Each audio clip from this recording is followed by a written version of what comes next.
Кривичниот суд Скопје денеска му одреди максимална затворска казна во време траење од 12 години на Стојанче Јовановски, кој беше обвинет за наведување на самоубиство на неговата сопруга Ивана, телесни повреди и загрозување на безбедноста. Судијата Ивица Стефановски во образложението наведе дека ги ценел околностите под кои што се случувале овие дела, нивната тежина и последиците. Со пресудена максимална казна од 12 години како збир од трите кривични дела за кои му се судеше на Стојанче Јовановски. Прв пат во Македонија падна присуда за делото наведување на самоубиство поради вршење семејно насилство.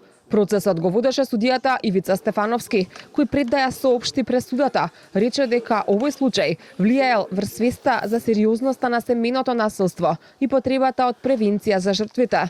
Судијата Стефановски на предлог на јавната обвинителка Адела Бојчевик веднаш донесе одлука на Јовановски да му биде продолжен притворот до правосилноста на пресудата. Судот на обвинител Стојанче Јовановски за кривичното дело телесна повреда од член 130 став 2 ВВ со став 1 од КЗ му утврдува казна затвор во траење од 5 години за кривичното дело загрозување на сигурноста од член 144 став 3 ВВ став 2 ВВ став 1 од КЗ му утврдува казна затвор во траење од 3 години и за кривичното дело наведување на самоубиство и помагање во самоубиство од член 128 став 4 од КЗ му утврдува казна затвор во траење од 5 години. Сите три кривични дела утврдена максимална казна. Па со примена на правилата за одмерување на казната за дела сторени во стек содржани во член 44 од Кривичниот законник го осудува на единствена казна затвор во траење од 12 години. Обвинителката Бојчевик во изјава за медиумите рече дека е задоволна од пресудата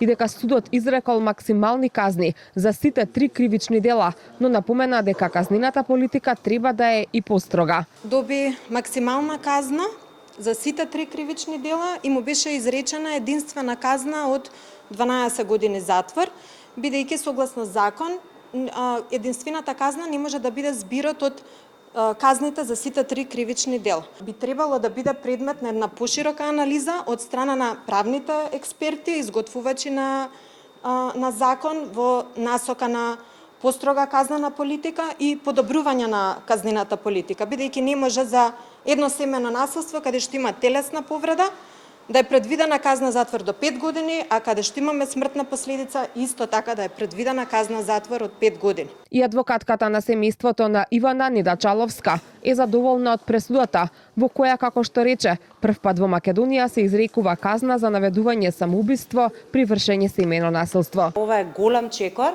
кој што во иднина треба да се следи, заради тоа што во случај на самоубиство понатаму државните институции треба да истражуваат дали било поради долготрајно семејно насилство како што беше во овој случај. Животите на Ивана и 6-годишната Катја трагично згаснаа на 2 март со пад од 6 кат по долгогодишно психичко и физичко малтретирање.